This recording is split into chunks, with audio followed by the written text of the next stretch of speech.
Ça y est, la tête de course s'est débarrassée des deux pièges que sont l'anticyclone des Açores et l'archipel de Madère. Elle glisse maintenant sous Spinnaker, grand voile haute, vers le sud. Cette nuit, Armel Lecléache, le leader, a été le premier à empanner, suivi quelques minutes plus tard par ses poursuivants directs. Seul Jean-Pierre Dick a continué sa route plus à l'ouest avant d'empanner. Résultat, il passe de la 4e à la 12e position.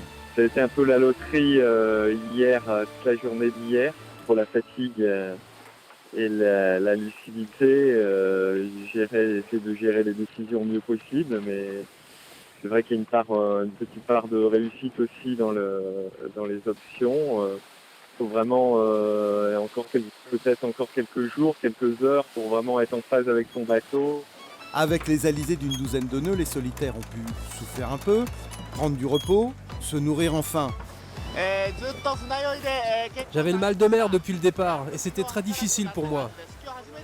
Depuis hier, je ne suis plus malade et aujourd'hui, j'ai pris mon premier repas. J'attends d'aller mieux pour naviguer en harmonie avec le bateau et bien finir ce Vendée Globe. Ah, s'il y en a un qui ne souffre pas du mal de mer, c'est le nordiste Thomas Rouillant. Les derniers repas avec des bons trucs à manger là. Là c'est poche blèche de ma grand-mère. Arrivé direct de Dunkerque au Sable d'Olonne.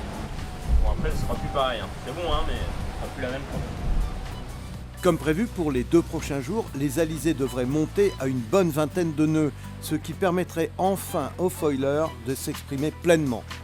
Sans trahir de secret, là j'ai le foil à l'eau. Ces derniers jours, on n'a pas eu de conditions pour vraiment exploiter le potentiel du bateau, quoi. Ça va faire mal.